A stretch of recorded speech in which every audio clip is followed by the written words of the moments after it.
I call the shots, I never call it quits. Trust my intuition, bet it's right and bitch, it often is. Seen too many others come and go, they had the wrong intent. Do it out of love and never for it, then I watch it get bigger than expected. Don't second guess it, I let it set it. It's God's plan, we out here only accepting blessings. I'm stuck with it, this mindset is terminal. In and out different terminals, leveling up is personal.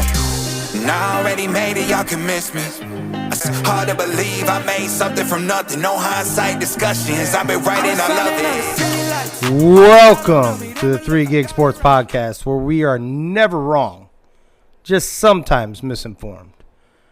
Sitting alongside my good pal Rio de Janeiro. Just me and him tonight. Danny G taking his last personal day of the year. Yeah, last personal day. Yeah. Sure. But a lot of news to hit on, a lot of crazy things being said by Cam Newton. But we're going to roll off with our special guest this evening first, and that's Collin Carroll. I'm going to kick it over to Rio here. Yeah, tonight we have Collin Carroll on the line with us. Colin, how you doing? Good. How about yourself? We're doing pretty good tonight. Glad to have you on for sure. Talk a little bit of sports, football, and whatnot. So just to kind of kick it off, when did you start playing football? When did you start playing sports as a kid? So I grew up as a basketball player. My dad, giant basketball fan. He went to UNC. Oh, okay. But he's also he also loves football. He played football, basketball, and baseball in high school. But I grew up mainly playing basketball. Started football. I think my first year of tackle football was second grade, as far as I remember. Okay, there we go. Hell yeah. Yeah, very cool. What position did you like to play? When I was younger, I was always a bigger kid when I was younger. So I was always first year I played tackle football, I was a center. Okay. Second year I moved to fullback, kind of like a little bit of tight end, and then after I lived in California when I was my first 2 years of playing tackle football, and then I moved to Korea. My dad's in the military. Okay. Wow. So we had flag football there. So I was playing running back, receiver. Hey, do me a solid. Make sure you tell your dad that we thank you for his service. 100%. We mean that. That being said, so you just recently committed to James Madison University, correct? Yes, sir. And you're going in as a tight end? Yes, sir, I am. All right. So I'm reading some of your stuff here. Well, we're gonna go a different route. We'll do a different route, and I'll get to that. What other offers did you have, and then tailing from that, what made you ultimately choose to go with James Madison? The other offers, I had 4 other offers, so I had 5 total. I had my first offer was Arkansas State.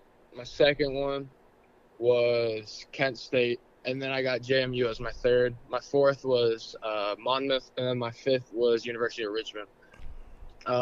What made me pick JMU was they did something none of the other schools have done. They all sent me handwritten letters from every single coach on the coaching staff.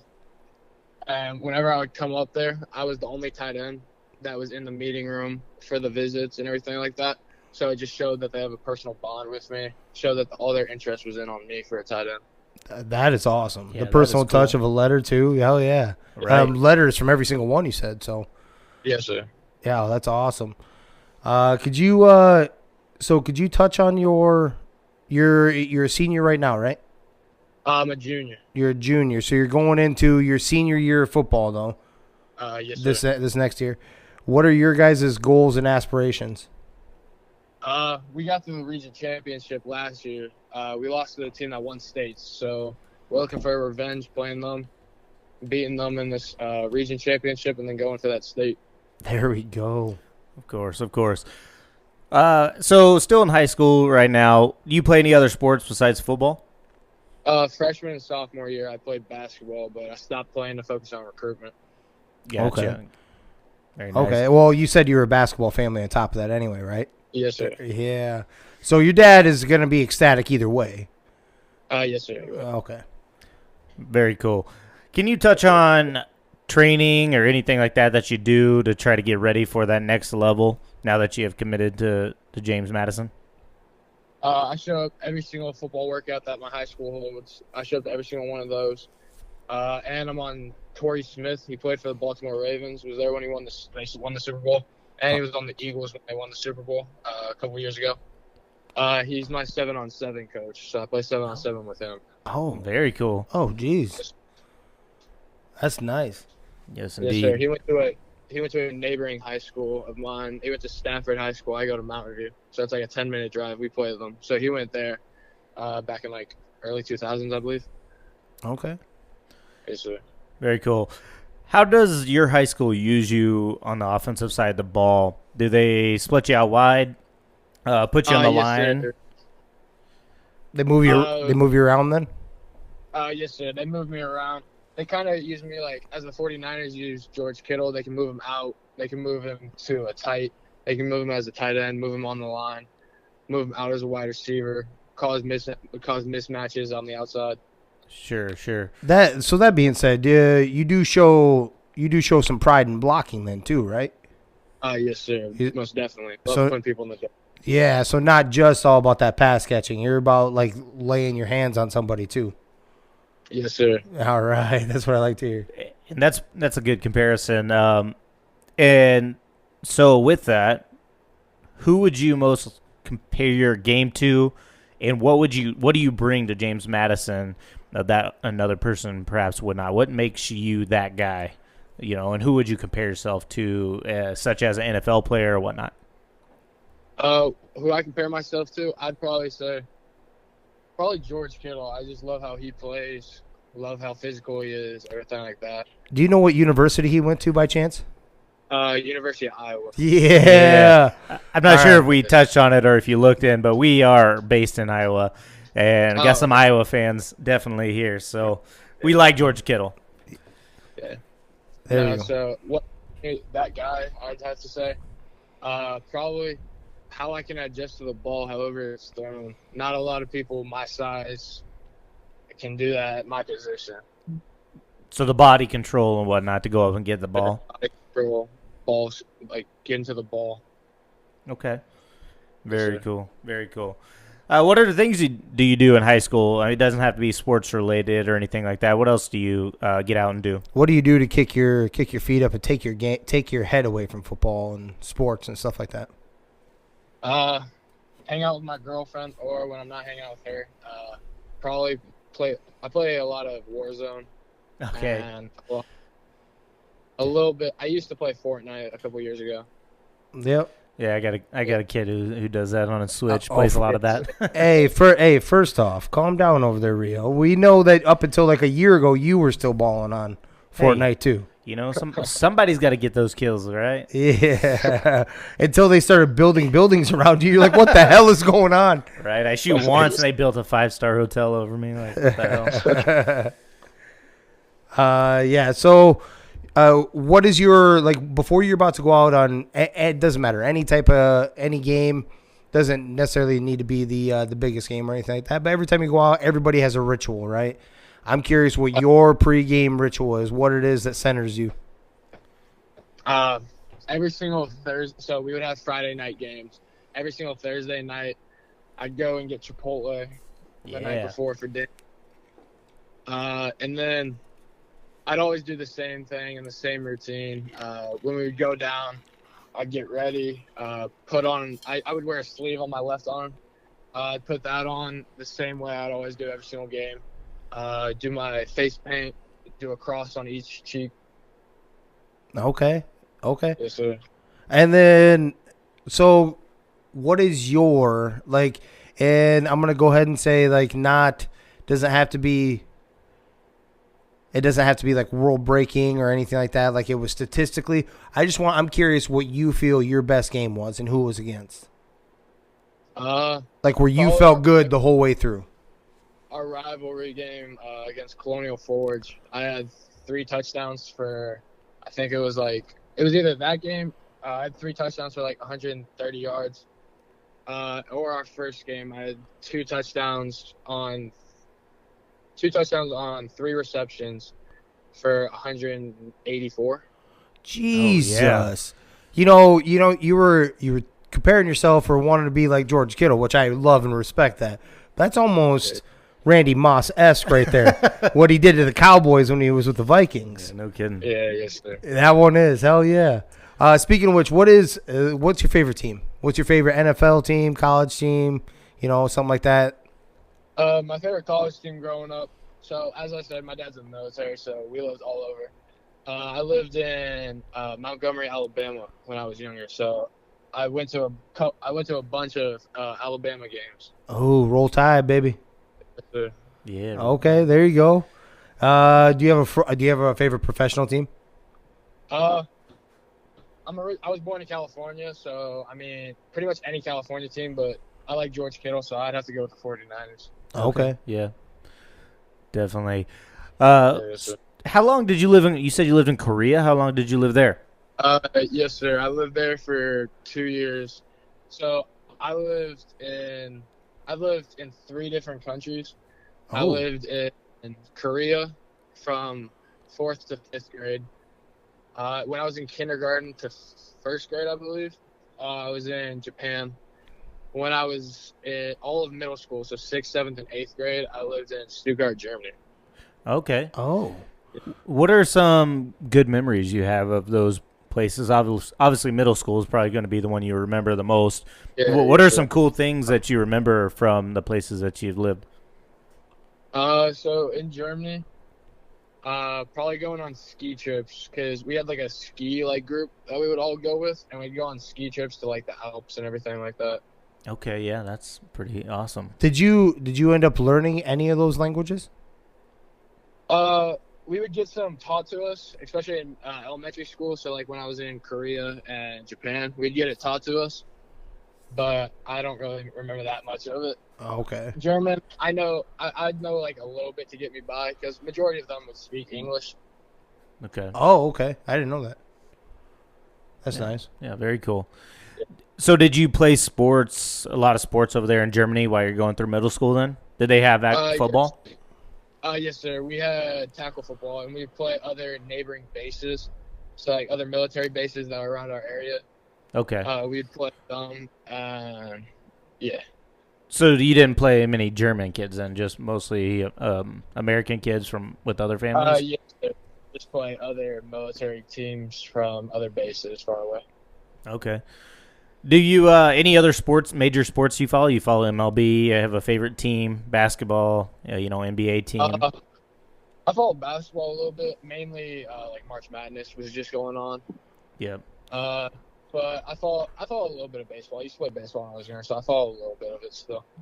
Okay. So we'll touch on a small event from today. What I don't know if you did see or anything like that, but today Clayton Kershaw was perfect pitching through 7 innings, and they pulled him after like 80 pitches. Mm-hmm. If you're balling out like that in any version of sport, but more specifically something as magical as a perfect game, no matter what you say to the media to make it look like it's okay, tell me how pissed you'd be if you got that pulled. I'd be pretty mad. Right? Yeah, because I remember I was watching when he got his first perfect game back in probably 2012 maybe.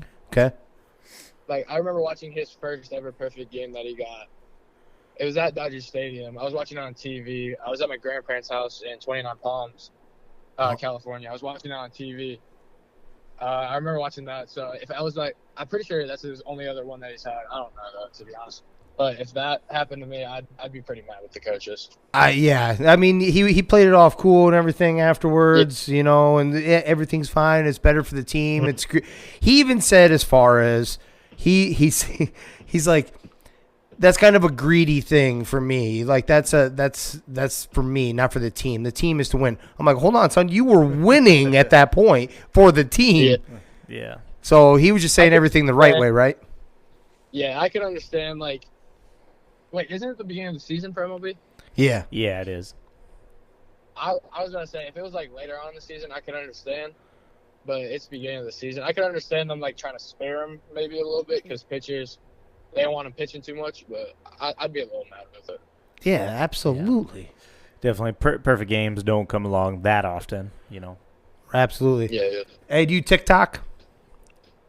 I watch TikTok. I don't make TikToks. Okay. So what's your funniest prank that you like to see on like every time, no matter what, gets you? Probably just some of the dance or anything. Probably just some of the sounds that people be using. Yeah, they I do. started when like devious lick was going on, like where they would like take something from the school. I never did that because I didn't want to get in trouble. But I admit some of the stuff that like some of the kids would steal or take, some of it was kind of funny. Right. What about so you were mentioning the sounds. You know the one that gets me every time, no matter what, because you know it's going to be something good coming up right after it says it. We're gonna play ourselves a game of whap buck here. Whap buck, and then somebody gets hit with something. Oh yeah, Yeah. That's one for me. definitely. Yeah. Pretty funny. So we're gonna kind of move into another segment. I have this thing. Hey, actually, real quick, we keep going every time we have a guest on, and I always forget to ask them. Okay. When we did start up, did you hear the intro music?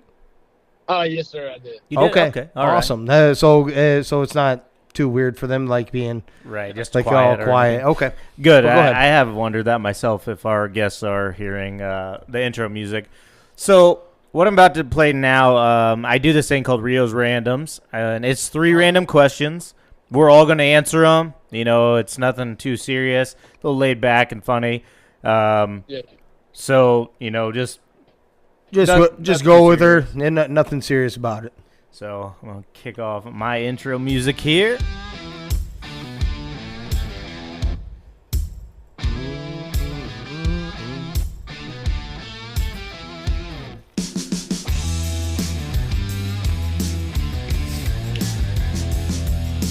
Rio's Randoms tonight, brought to you by Bo's Power Washing out of Belmont, Iowa.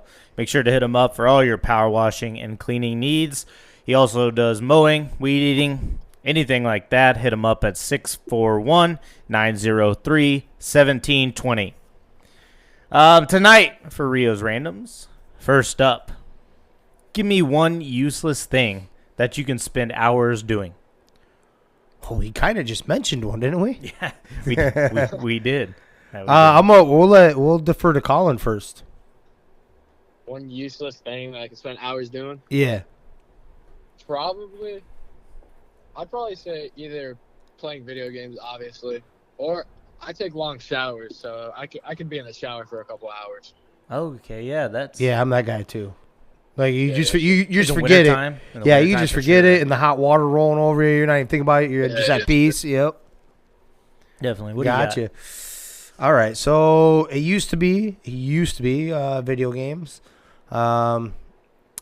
TikTok, video. Well, I can still go video games. It'll be like on my phone actually, because I play games on there, and I get lost. I literally play this one that's some stupid solitaire version of a game that goes down a trail and all that bullshit, and I get lost. Like I'll actually look up. I'm like, dude, I was supposed to be like getting ready like 45 minutes ago. Oh yeah, So yeah, that's got to be it. yeah, some good ones there. You know, sometimes I can find myself just getting lost in Netflix, you know, and not even watching anything, but like scrolling to find stuff to watch. Yeah. Okay. Right, I'll read the title, I'll click on it, open it up, expand it, read the whole thing, and maybe next maybe even watch a trailer. yeah, maybe watch the trailer, and I won't actually commit to watch the movie. Yeah. It's amazing. My wife got me to commit to the marriage, right? Right. But yeah, so sometimes I just find myself scrolling through Netflix titles. Next one. If you had to lose one forever, which would you choose? Your eyelashes or your eyebrows? Ooh. What do you got, Colin? That's a tough one. I'd probably maybe eyelashes. Oh yeah. You probably look less weird that way. I don't know. How many people have you ever seen with no eyelashes? So we have nothing to compare it to. We know what eyebrows look like with nothing on there. Eyelashes? That's true. That should be our fantasy football bet. Gotta shave one off. I shave one off. Oh man. You know what? I would go forever. Yeah, I'm going. I think I'm gonna go with the eyebrows. Not exactly like after a while you're gonna get used to seeing it and you'll just be right. I just think these things actually do something. They're supposed to protect your eyes, the eyelashes. So Yeah. I'm gonna go with I'm gonna go with. I'd look so weird without eyebrows, so I'm gonna go with eyelashes. The rest of your face is all like Jumanji boy. Right. Like I gotta, man. I've gotta have my eyebrows. I think. Yeah. So that's where I'm going. And my last one for tonight. If you're an offensive coordinator, what kind of offense are you running? If you're a football coach. Oh, let's see. So I'm against the grain type of guy. Like I go for the underdogs. I go against the grain. Everyone's doing spread option, laying them all out. And this one I will not be against the grain. I will go spread option because I feel like you could do so much with that. There'll be a lot of shit. There'll be a lot of motion in my offense. There'll be a lot of movement. I like Kyle Shanahan's offense. He has someone moving like 75% of the time. Okay. And you can do anything out of that. Okay. What about you, Colin? What do you got? I'd probably have to go with spread option, pass heavy offense. I'd probably have to go with that. Okay. He also definitely receives the ball. Right, that's So true. I figured this was coming. Which is it's a great answer. Absolutely. It He's is, like, I for want my sure. opportunity, baby. Yeah, yes, sir. I do like the spread option and all the receivers out wide, but I think ultimately I would do some type of single back, tight ends, and pound the ball, a lot of play action and stuff like that. Run the ball up the middle and make them stop you, and then also off of that run, play action over the top and whatnot. So that's kind of the way I'd go, a single back formation type. There we go. Myself. So I don't know. I'm sure on Madden we all kind of have used our version. Yeah. So, but that is what I have for Rio's randoms tonight. Make sure you hit up our guy Kevin Beauchart for all your cleaning needs. He will hook you up for sure. Yeah.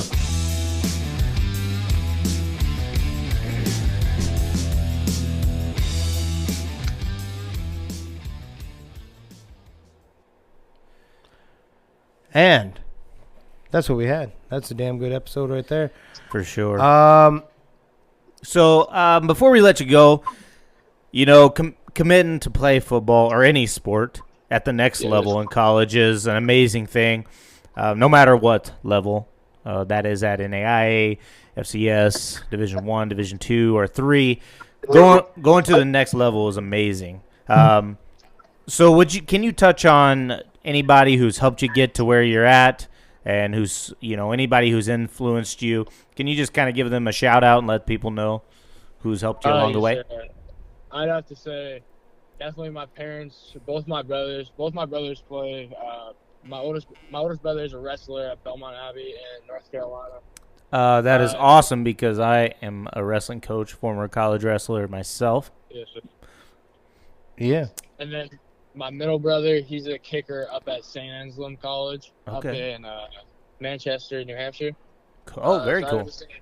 My brothers, my mom and dad, my grandparents, aunts and uncles, all my coaches that I've had, just everybody that's mentored me towards this. And then, so I had one other question for you. How long have you been where you're living right now then? Because you said you hop around quite a bit. Yes, sir. I've moved, I think, a total of like 8 times maybe. Where I'm at right now, in Stafford, Virginia, I moved here my freshman year. Okay. I'm here until I graduate, and then I go off to college. Okay. Very Yes, cool. sir. Nice. Where is James Madison? It's in Harrisonburg, Virginia, so it's about 2 hours away from where I live. There you go. So it's also in your backyard We too. actually interviewed a Yes, baseball sir. player from the Richmond area. He goes to, what was that? Prince George Community College. Yeah. So. Okay, yes, sir. Yeah. So yeah, very cool. Well, that's pretty much all that we have for you tonight. Yes. Hey, when you get on to that next one, and you can hit us up literally anytime. We'd love to hear from you again, have you back on. Maybe after your season, after you guys win state championship. Yes, sir. Most definitely. Would There you love go. it right there. Heck yeah. But hey, it's been a pleasure, my man. We appreciate that you came on and took time out of your day. Yes, sir. Thank you for having me. Absolutely. Podcast will be available later this evening out on Spotify and Facebook and Apple. All right. Apple. And you can tell to all your family, friends, he'll be on anywhere you listen to him. YouTube maybe as early as tomorrow as well. So yeah. Okay. Yes, sir. All right, appreciate Thanks. you, Colin. Have a good year. All right. Yes, sir. You too. Talk to you later. Bye. Thank you. Bye. Yeah, very impressive kid right there. All the manners in the world, and you could tell one hell of a good upbringing. And like we said, shout out Military to family, shout out to His father. his father for his service. Speaking of service, my wife's uncle, Matthew Green, who has supported our show, I'd like to give a shout out to him, realtor in Las Vegas, baby. I'll get that information from him here soon, so we can post some of that up too. But you ready to roll into some of today's? We have some news and notes to touch on. So yeah. Yeah, let's get it. Boom, boom. Get it. We're gonna start with the craziness of Cam Newton. Yes. So, Cam Newton is under fire for comments about women who, in his words, let's make that very clear, his words, who don't know when to be quiet. On the $1 Million Worth of Game podcast released Monday, complained about women who can't cook and don't know when to be quiet. Now, a woman for me is handling your own, but knowing how to cater to a man's needs, right? Newton said on the podcast. And I think a lot of times when you get that aesthetic of like, I'm a boss bitch, I'm this, I'm that. No, baby, but you can't cook. You don't know when to be quiet, and you don't know how to allow a man to lead. Probably should have kept that to himself. Or Or there may have been a better way to say all of that. like not saying it at all, maybe. Correct. Number one, RIP to his NFL career. Oh yeah, for sure. I mean, he was barely dangling on anyways, right? yeah, he's probably done after that, especially after all this lawsuits going through about hiring females, right, and all that kind of stuff. So yeah, I think, yeah, definitely RIP that career, man. What does it say? XFL, here we come. Yeah, there you go. Or USFL, which starts USFL, out, maybe. yeah. But damn, like you just put it out there like that. He had I do believe it was 2017. He had he had controversial comments before, kind of like this. He said he laughed when a female reporter was asking about wide receivers running routes. Yeah, just like it Why? just doesn't think that women should be. That's the world. This dude. I think that is, and I think we're all on board. If doesn't matter if they're the right person for the job, reporter or whatever, if they're the right person for the job, no matter of gender, color of the skin, anything. Just as long as you know what the hell you're talking about. Yeah, Don't care what for you sure. look like or sound like or anything like that. Damn. Yeah, that's insane. And We were sensitive comments, we for were sure. talking about this last night, right? We were talking about, the Panthers are in flux at quarterback. They still have Sam Darnold. They don't know what's going to happen in the draft. They do. They're taking a quarterback. We believe they will. Yes, absolutely. And we think that they'll probably trade up if they have to, if the guy that they want isn't there or something, or it's not looking like he'll be there. But the Panthers might have been like drawing up a contract, for like a 1-year deal until Starting this. to type it out. Yeah, that just went in the shredder. That just went in the shredder. Like, sorry, Cam, we lost it. Yeah, sorry. We're over the cap. Yeah. The fake cap. The non-real cap. Oh, I just laughed. I'm like, good God, this man. Let me give you one right now, and that is, Cam, maybe you just can't be quiet, right? Maybe you just need to shut your mouth. Yeah, you're not wrong. Not wrong. Congress says that the Washington Commanders appear to have broken financial laws, owe money to visiting teams, and season ticket holders. They evidently kept 2 separate books. Oh. Yeah. You know what I'm waiting for. Go ahead. I want to hear what you got to say about this. Is just, all sliding downhill. Eventually, more stuff is going to come out. And I think Dan Snyder is actually going to go, wait. Crap, it's coming, and he's going to start spilling the beans on all kinds of people. And that's exactly what I'm excited for about this right here. I'm like, we're almost there, baby. Yeah. We're about to hear all kinds of filthy shit. It's going to open up lots of stuff, I think. He's going to, because at the end of the day, he's going to try, because that right there just shows he's already manipulating other owners. Yeah. And I've always talked and said it's the rich protecting the rich. Well, now you just took money out of their pockets. Right, exactly. You just showed your hand. That, and not you, but, your hand was displayed right here, showing that you're basically stabbing him in the back a little bit. Yep. Now you have no immunity. Well, then he's going to realize that, and I think he's going to start, oh, crap, now I got to start unleashing some of this other emails, whatever the heck. And it's about to get dirty and nasty, and we're going to find out some good shit. We're going to find out some real good shit that they're going to have to try to do some serious damage control on at some point. He's lost his franchise, right? Oh, yes. Has to. It's coming. So, especially after all this. And that's the reason why I believe that he's going to get real filthy, because he's not going to let his team get stripped of him. Right, without going down. Something's coming. Oh, I'm going to lose mine? Well, how about this? I got something for you. I would think. Who do you think? Okay, so this just came to me, right? Who do you think, outside of Daniel Snyder, obviously, who do you think has, like, the filthiest secrets that will be like, oh, my God? The owner or the team, if you can't remember the team owner's name, but there's got to be. We already know there's going to be some shit. Who do you think's got, like, the cream of the crop? Like, we're going to be like, shit. We already know. It can't be Jerry Jones, right? Because his shit gets out there. I was thinking about that, but you're right. Yeah, like nobody can keep their mouth shut in that organization. So it'd probably his stuff out gets there out there. I mean, he already has a baby he was taking care of for. Right, he's a dry snitch on himself sometimes. Like what? I don't know what else could be produced to embarrass him. So I was thinking about like, okay, after that's out the door, who's gonna have the juiciest? I don't know. You know what? Maybe actually, Dolphins. With after all this Brian Flores kind of deal, and ultimately there was sounds like there's some shady stuff going on. Jacksonville maybe, there had to be. Somebody had to tell the owner at some point stuff was going on, and he still kept them. I don't really know, though. That is a good question. I'm curious about which one will come out the filthiest. Curious about that. John Mara maybe. I think a lot of this we're going to find out. And Brian Flores is the winner of this. I'm going to tell you that right now.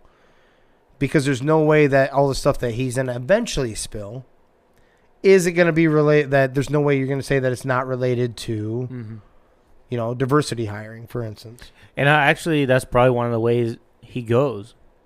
What's one of the biggest issues that's been brought up over the past several years? Yep. People of color in the battle they faced and whatnot. I think that's the first thing he throws out. Yep. If he has anything in emails and whatnot, that's the first thing he comes out. Oh, yeah. Is how upset do people get about that? Oh, yeah. There's going to be a list of infidelities because I guarantee there's owners' meetings and shit like that where there's no one else in house. Shit got a little risque. Yeah. So we're going to see some damn good shit. So just waiting. As soon as I seen that one, I'm like, thank you. We're getting there. We're getting there.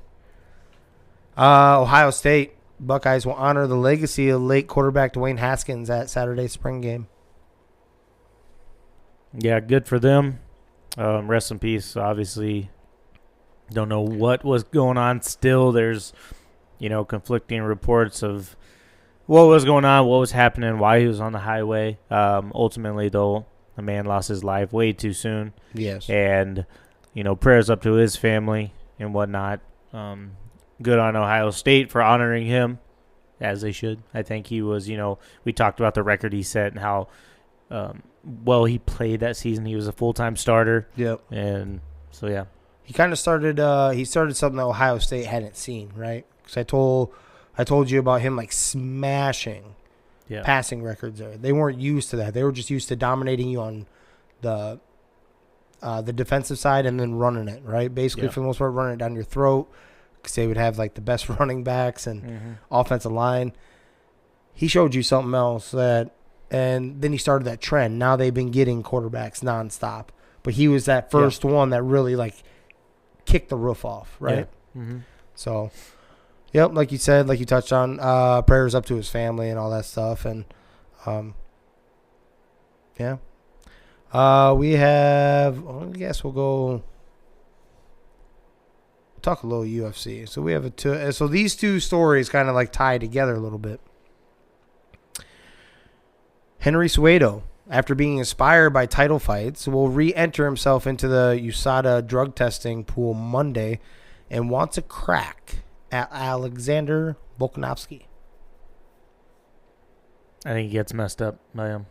Badly. I don't think his hands are good enough. The power, I think Volkanovski's got. This dude started, I don't know if you realize, but started at welterweight. Oh, I didn't know that. 170, yes. Oh. That's where he started his career. And then just has kind of chopped down as he's gone through the divisions and ultimately UFC at 145. Guy's a stud. And we'll chat on some news about him, but of course he wants that. You know why? Payday. Mm-hmm. He couldn't sell the fights. Right. Nobody wanted to watch him fight.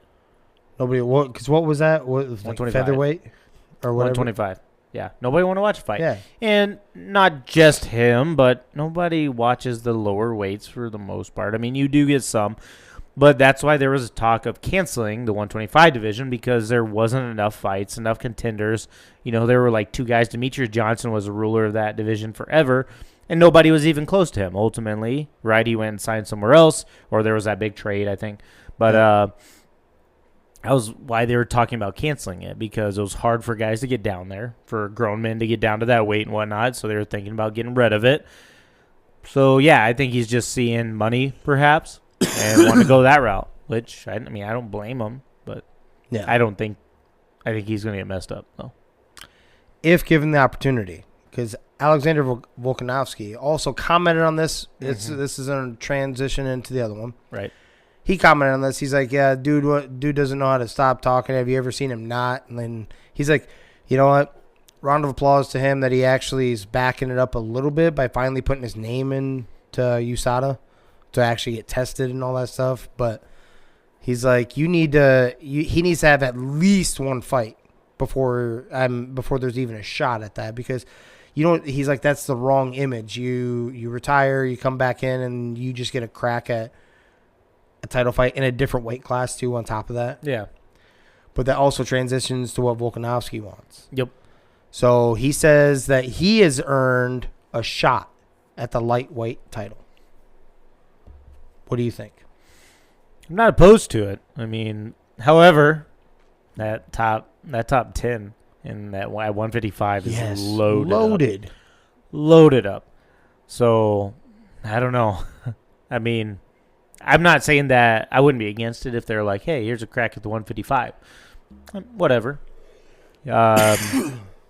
But, man, there's so many killers up there that they're going to be some hooting and hollering for those guys in the top. Yeah. Definitely the top 5. Yes. But the top 9, 10 down is straight killers. Yep. And dude's coming up too, divisions. Right? And right. Is that the one Islam's in? Yeah. Yeah. So he's an up-and-comer too on top of that. Yes. So I don't know. He's got good, heavy hands. It'd be interesting. Like I said, I wouldn't be 100% against it. I think he's earned it the way he's just dominated people. But besides him getting caught by Brian Ortega in that guillotine and almost getting choked out, he's just dominating the fight. So, and then everywhere else he's dominated. So he's kind of almost cleaned up featherweight. So he's not. So that one definitely isn't a stretch then. No, I don't think so. By any and you don't believe he's wrong in believing that maybe he. And I think that's how he gets paid too. Yeah, I think as you go up and face some of those. 155 is loaded up, bigger names. It's kind of like the 155 and 170 are definitely like the money. I mean, of course you want the heavyweights, but the heavyweights aren't there. Yeah. But I'm just saying where the money is sitting right now for Yeah. UFC, it's usually 155, 170 right Yeah, now. 155 usually is loaded up with guys, and it's loaded up with guys. And, yeah, I think ultimately if he wants to get paid, that's where he goes. So there'd be some good matchups for sure. But to make it clear, do you believe Cejudo's is a little... Yeah, I think you need a fight. So Ring rust is real. So I was to say, so Volkanovski was correct by saying if you're doing this, you need to have a fight before you come Correct. up and Correct. Okay. I think for Henry, you want a fight.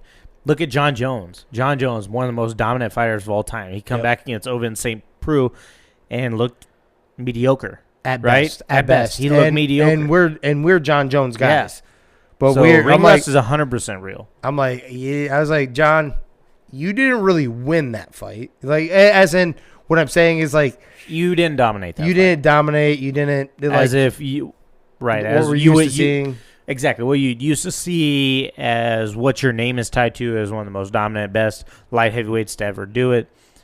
That wasn't you in there. And ultimately, I mean, like I said, I've fought before. Ring rust is definitely real if you've been off a significant amount of time, especially at the highest level in the world. Got a question for you. I was thinking about this the other day. Your wife comes up to you and asks you. She only wants one thing for her birthday, for the wedding anniversary, for Mother's Day. She wants one damn thing, Rio. Okay. And the question is, would you do this? She's like, all I want is for you to do the Burt Kreischer. I want you to lay on a bearskin rug, nude, with like, I don't know, banana leaf hanging, like covering some of the business, but it's like a risque photo. And it's gonna be a big old one that she wants to hang up in the living room. Oh yeah, I'm down for it. Yeah. Without hesitation? Without hesitation. I'm doing that. like I would do that today, right now. So hold on. Not only would I do that, but the only question, literally the only question I would have, who's taking the photo? Right. That's the only thing I give a shit about. Other than that, okay. Absolutely. And that, and do I have to, for me, do I have to put it in my living room? Can I put it in the man cave? I was listening to Burt Kreischer. He's talking about, he's like, yeah, I did I was a model for this French girl or whatever, this class or whatnot. And he's like, my thing looked the smallest it had ever looked in its entire life. He's like, oh my God. He's like, worst timing, right? Yeah. Pretty much. So if you're not listening to our podcast, you should listen to Burt Kreischer and Tom Segura's Two Bears, One Cave. Great stuff. But endless good stuff. By the way, hilarious. just like this path water that they were so nice and generous. So nice. They actually sent us a case, so greatly appreciated. Thank you, Pathwater, for this. And that's it. Thank you. Reusable aluminum cans. We'll roll. Lakers Russell Westbrook opens up on disconnect with Frank Vogel and the disappointing season after the team fired Frank Vogel. Don't know if you read into this at all. A little bit, basically talking a little shit, but ultimately, Russ. I never had an issue with the coach before, and I never had a fair shake. Russ, you were playing like dog shit. That's ultimately that's what it comes down to. How many turnovers did he have? Just bad shots, missing the net completely. He missed on dunks. Like, I swear to God, I'd have to go back and look. Like, this may be the season that he had the most missed dunks and layups in his career. Right. He's the type of guy, he needs a ball in his hand all the time. And ultimately, with the Lakers, it was a bad fit. That's not when you come to the Lakers. When you come to a team with Bron on it and AD and the guys they have on it, you're not going to have the ball in your hand. No. You're going to have to learn to play off the ball, which he must not know how to. No. So I just think it was a bad fit overall. Well, he opened up about the whole thing. So he said, he's like, when I came in, he's like, you guys remember Bron and Anthony Davis saying, we let Russ cook and they let him do his thing and we'll fit around that. He's like, yeah, they said it was true, but it didn't really happen like that. Yeah, because you didn't play well. No. And it would have been awesome if you could have ran the point, Bron out there and AD, but And then you didn't blame gel. two guys. One guy that missed half the season, another guy that only played like 58 games, and you played the most of them, and you still play like crap. yeah. Yeah, he needs to go somewhere, and it sounds like they're kind of talking either a trade or, just a let-go buyout kind of deal.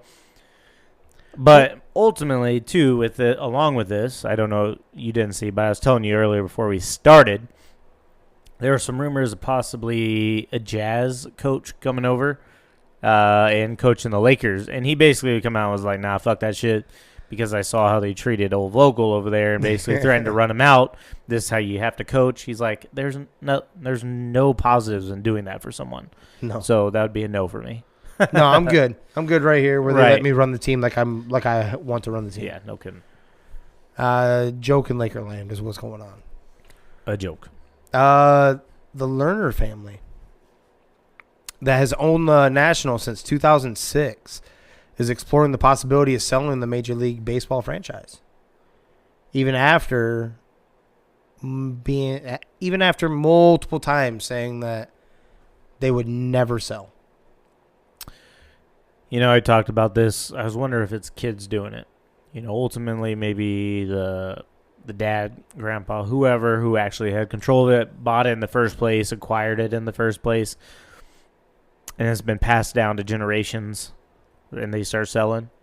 So I know some ranchers back in the good state of Texas that as it's kind of expanding around the area that I live, that they have held out and held out and held out.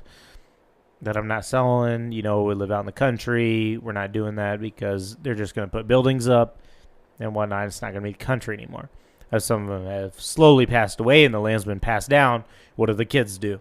They want that money. They sell it right away and Sell grab it. that money because they're not working the land. They're not ranching, right? Their dads, the future generations or the previous generations had already acquired money for their family, so there's no reason for them. So all they did was just cash that in and sold out. And I wonder if this is it. Kind of the same deal going on. I think it is. I think it has a lot tied to that, and probably getting the biggest bang for your buck right about now. Like major franchises in every sport are selling at like top dollars. They just had their collective bargaining agreement completed. A bunch of positives. They think they have the TV deals, some TV deals. They have the Apple.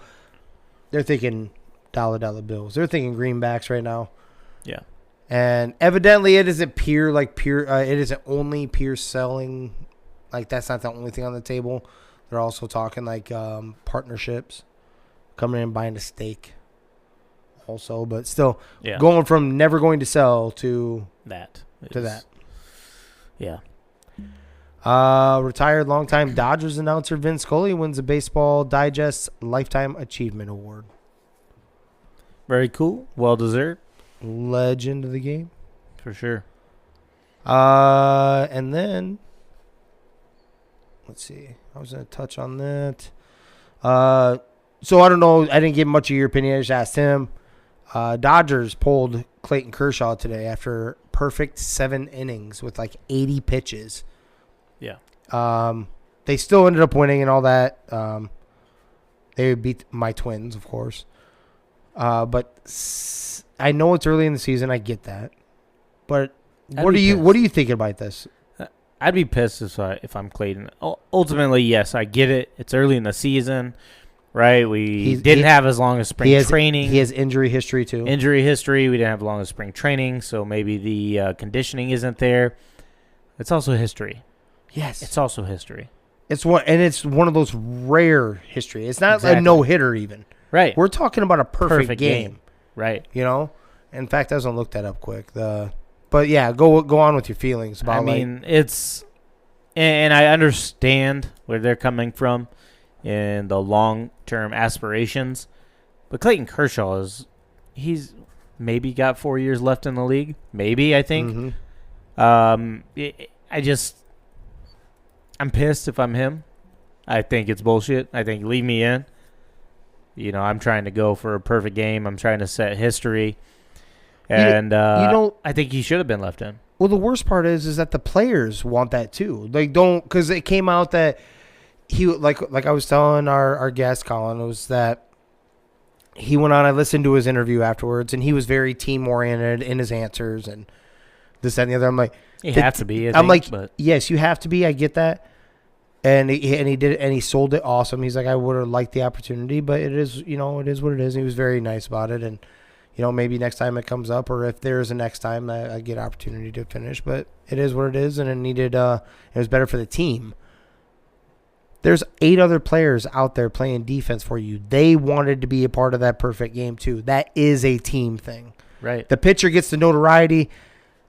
The defense gets to go ahead and say that. It's almost like when an offensive lineman, they don't get any notoriety, right? Right. Zero. The catcher, I called a perfect game. Yeah. I mean, there's But you know so what many you people in you know what you get to talk about? I blocked for Adrian Peterson when he came up 9 yards short of breaking the all-time rushing record, and when he went over 2,000. Yeah. Derrick Henry when he went over 2,000. I blocked for a running back that went 9 consecutive years of 1,000-yard seasons. You were part of that. That is a team thing. You know what I'm saying? Yep. There has been 23 all-time true perfect games in Major League history. That have been 24. We're talking about something so minuscule that happened so few times in history. I'm not saying it could. I mean, there's still 2 more innings, wear and tear. That should be their 3rd time through the lineup. Stuff can happen, but wait until that one hit happens, right? Right. So I just thought that was a little crazy. The Raiders extend quarterback Derek Carr, 3 years, $121.5 million. Showing a little bit of a commitment, huh? Yeah, for sure. Big time commitment. I think I was on board at before everything went down with Devontae and whatnot. That trade him. You're already going to be looking at the back end of the pack. Then Tyreek Hill leaves, and I think that helped open up that division. You get Devontae. I think the division is going to be so tough. And at that point, yeah, Raiders, you're going to have to battle in. You get Devontae over there, extend your quarterback. I think you got some pieces in the running back room that'll do well. You got some defensive pieces. So, yeah, I think that's awesome for him. I know he was looking for a contract and commitment and whatnot, and that shows some. To me, that's what is that, $40 million a year? Yeah, right. So for sure, not bad. And we like Derek Carr. Yeah, that would not hurt my feelings in any way, shape, or form if he came to Minnesota. I don't know if it would hurt your feelings if you got him at. I like Dak. I know you do. I know you like Dak. But yeah, I'm just saying I wouldn't be upset. So, if you found out tomorrow that literally they trade player for player, would you be upset about it? No, I think you'd be. I think he can come in and run the offense. Yeah. I think Dak gives a little bit of the run aspect, extending the play more. But I think it'd be just fine. Yeah, throwing the ball wise. So yep. Let's see. Was there another one? Oh, me and you were going to touch on this because it has been throughout our podcast since we started. Has been on a few times. Sources say that MLB and the union again extend Bauer's leave. Trevor Bauer, the pitcher, for people that don't know, that was accused of domestic violence. Is that what it was? Assault. Yes. Come to find out. Right. All charges were dropped. He was found not guilty and whatnot. And I think at that point, he should be allowed back. Right. Maybe or at least given something like an answer, as in, because this is kind of, for lack of better, is kind of like the Deshaun thing. Yeah. Deshaun's going to see a suspension of some kind, right? Well, but at least he's going to know. What I'm saying is he's going to know when he's coming back. Well, here's my thing about that. There's still some stuff going on there. There is. That's why I'm like, okay, yeah, hold him back. Yeah. Hold no, back. I'm with you. I'm not disagreeing with you in any way. I'm just saying when that dust settles, even there will be a suspension date, and he'll know when he's coming back. Right. Yep. They haven't given Trevor Bauer anything. Nothing. And everything's been dropped. There's no other question marks. There's no nothing. And if you feel like not it's that we've heard of, yeah. And if you feel like it's detrimental to it, then get out of the way. Give him a few 30 games, whatever. 30 games, whatever you want to do. Suspension. Do something because he was found innocent. Yeah. Right. And it's done as far as we know. Yeah, as far as I know, as of right now, I didn't know any different. The one, and Deshaun's right. They apparently dropped the whatever, but they're still looking into it, right? Yep. So yeah, with that point, I think you have to kind of hold the reins back and not just let him be a free man, basically, because they are looking into some other aspects of it. But yeah, with this, yeah, cut him loose or drop the suspension, whatever you're gonna do, figure it out. Do something, right? Figure it done. out. Yeah. And then that's what I had. Well, I did want to tell you we had 2. We do have a live playing game going on right now, and that's the Hornets and Hawks. The Hawks are up by 9, 62-53 in the third quarter. We already had 2 of them happen last night, and that was the T-Wolves against the Clippers. Mm-hmm. T-Wolves came back, stormed back, Yeah. won their game, so now they're officially in the playoffs, right? The true playoffs, not the play-in. Yeah. See Pat Beverly? Yeah. Beverly just go fucking nuts. I love it. Yeah. Right? See him like what? He chugged a beer. Right. He was talking what? Massive shit about the Clippers. Yeah. He was one that had the game ceiling steal too on top of all that. Yeah. Live in the moment, but you also just won the playing game, bro. I know. It's almost like he won the championship. But for Right. him, it was against the Clippers, the ones that let him Yep, walk. I get his intensity you. and fire, but yeah. I thought it was funny. I get why, his old team and whatnot, but it was just like, dude, bro, you're in the play-in game. Like, maybe win a series or punch your way to the conference championship, or I don't know. I was going to say, it's just like when I know you've been involved in at least one game throughout your career, life, whatever, of it could be wrestling, football, don't matter, but mine would be like football or basketball. Football, someone scores a touchdown and they're just celebrating, ripping, yeah, going nuts, right? And you just do one of these. You point up at the scoreboard.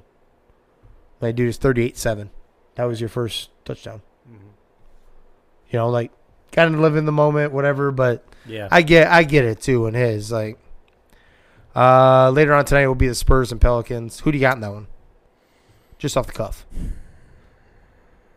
Pelicans kind of outperformed what we thought they were going to do with the missing pieces. You know what? I'm going to go different and give me the Pelicans with CJ McCollum leading them through. Think so? Yeah. I like it. I'm going to ride that route too, actually. Because I forgot about the CJ McCollum, but then you also have old boy there, Brandon Ingram, kind of been picking up the scoring here in the latter half of the NBA season. And then the other game last night, which everyone thought was going to be a slam dunk. So the Timberwolves score was 109-104. Very close game. Cavaliers Nets. The final score of that was 115-108, right? The Cavs are down by 20 in after the first quarter. So the ability for them to claw back, and they were missing Jared Allen for this game too. Something to grow off of, right? Yeah, for sure. We thought they were dangerous. Young, dangerous, could make a push. Fell short. I mean, you're playing a pretty darn tough team, but yeah, way to claw back.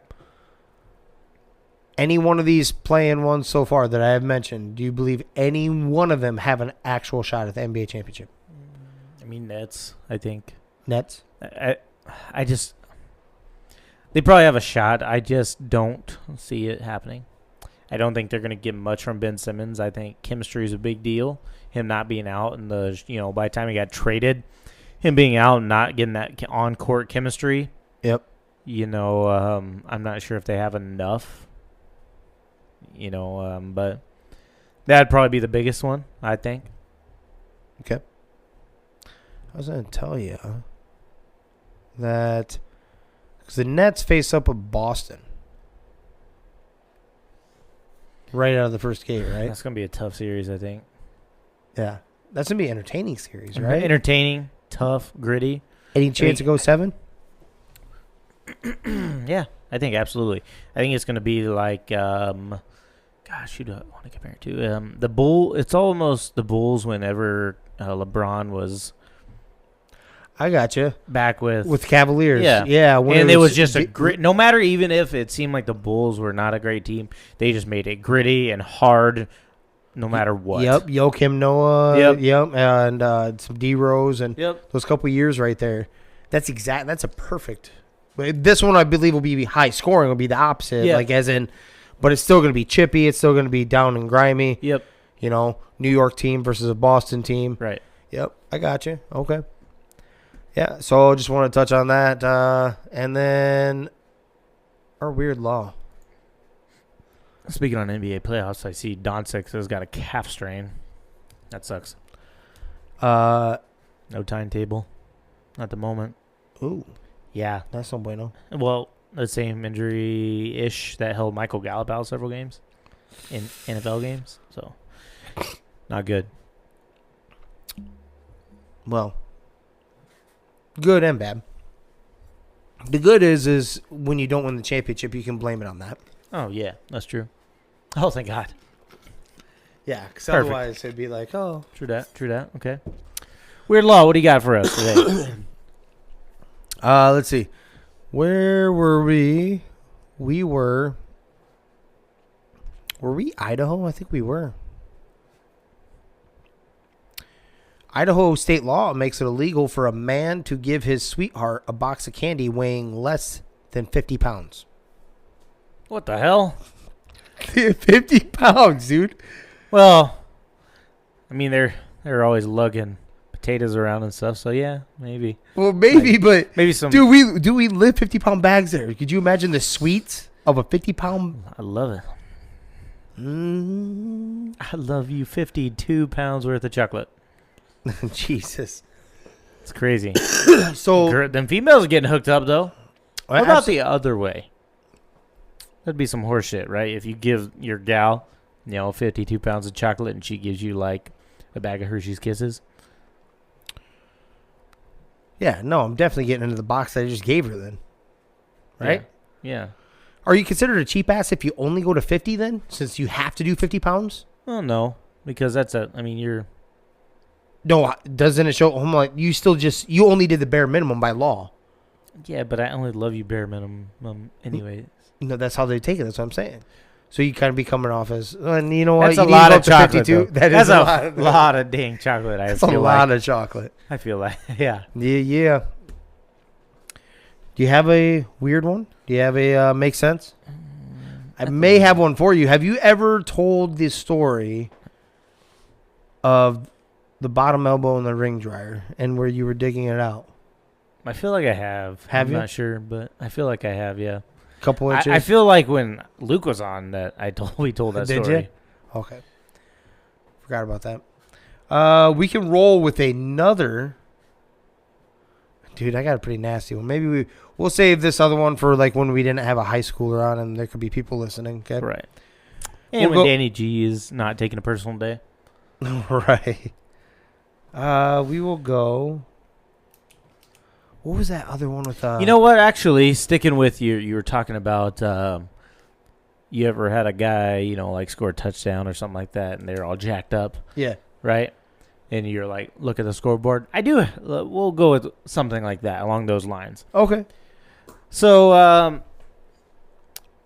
was wrestling this kid, and I'll tell you the story. We were wrestling for the dual championship, right? We beat like Richmond, who was in our district, and we beat, I want to say it was like Birdville and Saginaw.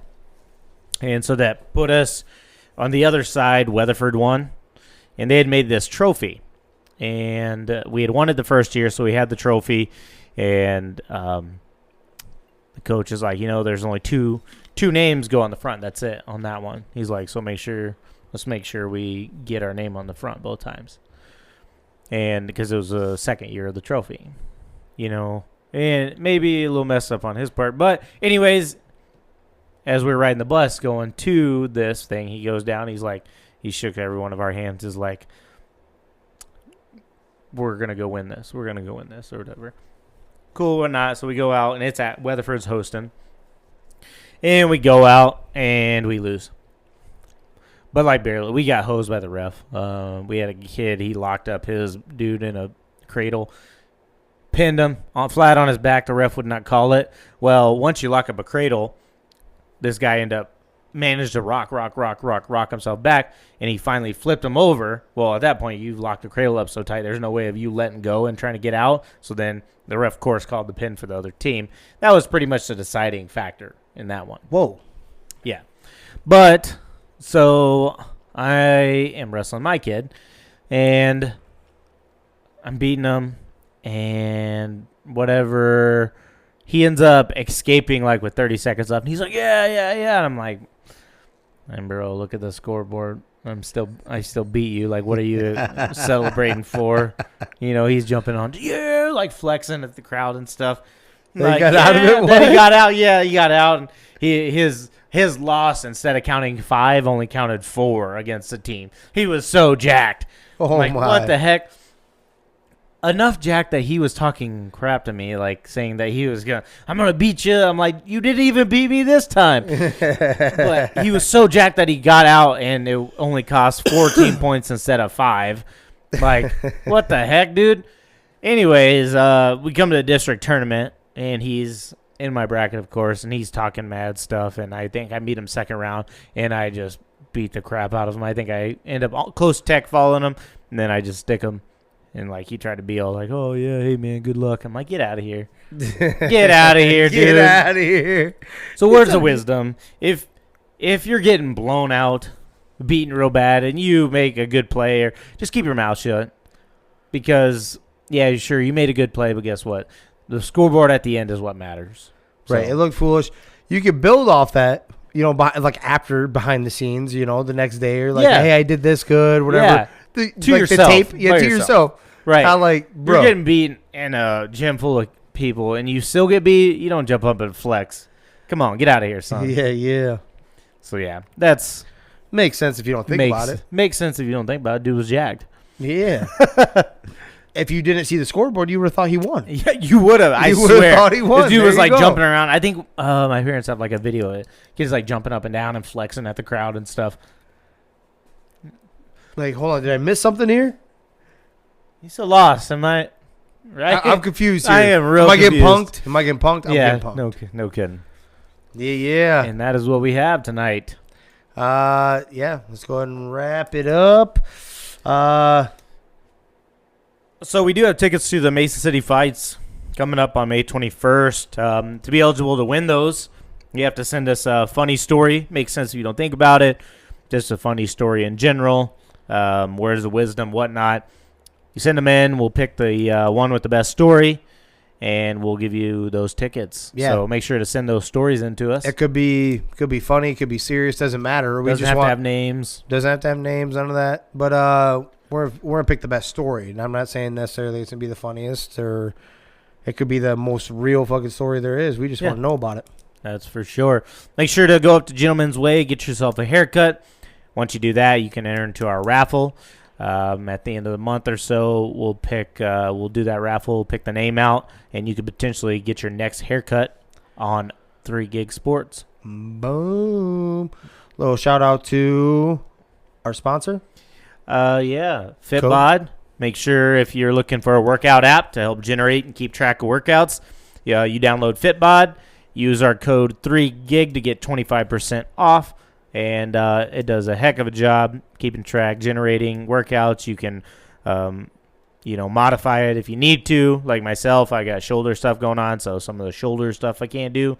Real easy. Click on it. I can just maneuver it out, do something else that's less stressful on my shoulder or whatnot. So that code is 3GIG. So make sure to subscribe. Get yourself 25% off, man. Heck yeah. Sweet ass deal. Get this uploaded. It'll be anywhere that you can literally find your podcast. Spotify, Google, Facebook, YouTube, and anywhere else in between. That's right. Hit the DMs, baby. Slide into those DMs. Slide into those DMs. Get that story to us. You'll be eligible to win those MMA tickets in Mason City, May 21st. Big shout out to our guest, Colin. Great interview. Great interview. Good luck your next senior season, and then off to James Madison University. So good luck. Yeah. For sure. And this is 3 Gig Sports. We out. Discussions, I've been writing, I love it.